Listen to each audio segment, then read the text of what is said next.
please. Please, mag-move on na tayo.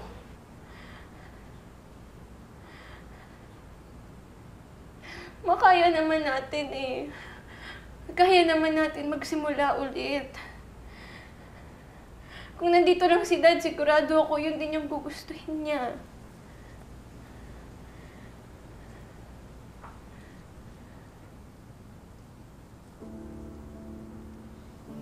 Tinona, tama si Arya. Sa tagal ng panahon na inisip natin gumanti, marami-raming oras na ang ginugol natin dito. Sa kagustuhan natin mabawi ang pera at makaganti. At ginawa ko na lahat ng magagawa ko para makaganti sa kanya. Pero hindi sapat yun. Kulang yun. Kaya nangyayari lahat ng to.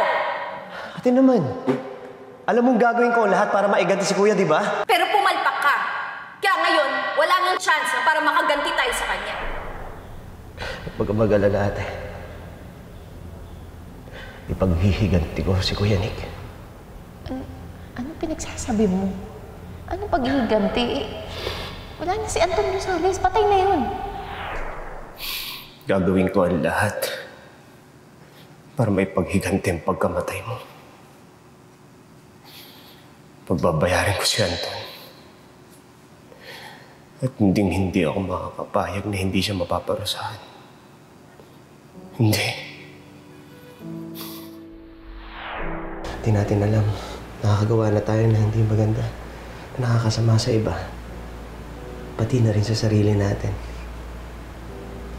Wala talagang mabuti maitutulot ang galit at paghihiganti. Ma,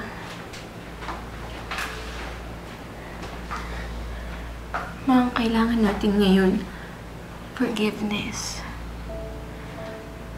Yun lang yung makakatanggal ng lahat ng galit sa puso natin. Doon lang mawawala lahat ng sakit. Arya, anong ginawa mo? Bakit mo sila tinutulungan? Matapos na.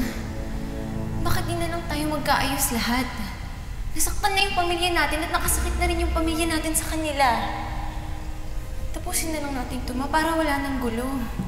Pero sila yung nagsimula, Arya. Anton. Nona, I'm sorry. Patawarin mo ako sa lahat ng kasalanan ko sa pamilya niyo. Pero maniwala ka sa akin, hindi ko to ginusto para sa inyo.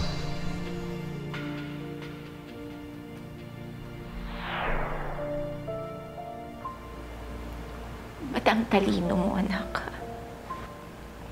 Siyempre, nagmana ako sa nanay ko eh. Maganda, matalino, malakas. Hindi, anak.